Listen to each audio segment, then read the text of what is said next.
Now let us see some other functions of the soil, that is the importance of the soil. See, the plants grow in the soil, right? They take water and minerals from the soil. How do they take? They take it through the help of the roots. The soil provides us with food, and thus it converts all the water and the mineral that is taken, and it converts that into its own food. As a result, we get food from the plants. Different plants grow well in different types of soil.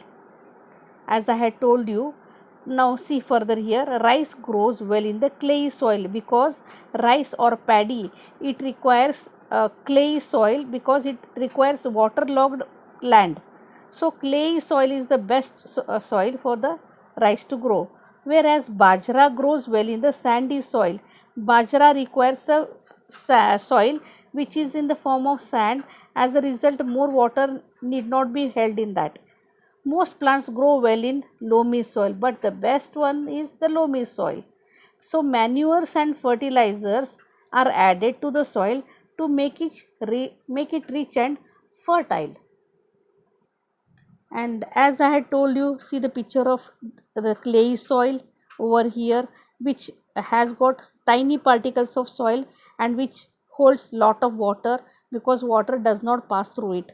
Here the picture is about the sand.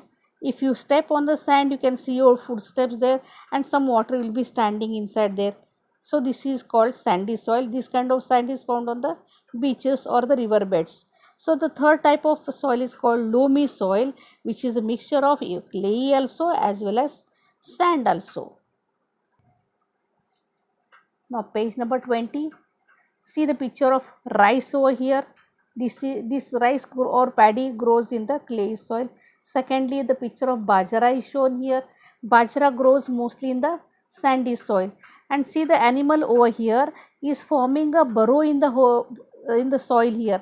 As a result, what happens, you know that the soil loosens and it provides air for the soil. So as a result, the plants grow very well in the soil. So now see here, plants can grow better and give a greater yield because uh, uh, even the air and water is supplied to the soil, they can grow well and they yield also better. As a result, when you put manure and fertilizers, they give a greater yield. Some animals like earthworms, rabbits and moles, they burrow means make a hole, dig and make a hole in the ground and live in the soil. They'll be mostly living in the soil. As the result, what happens, they loosen the soil unknowingly. We also use things from the soil to build our houses. We make cement, bricks and glass from the soil. See, cement is used to build a house. Even bricks is made out of the soil, red color soil, and even the glass also is made from the soil. Now looking back, you have to answer these questions over here. What is the best soil for growing most plants?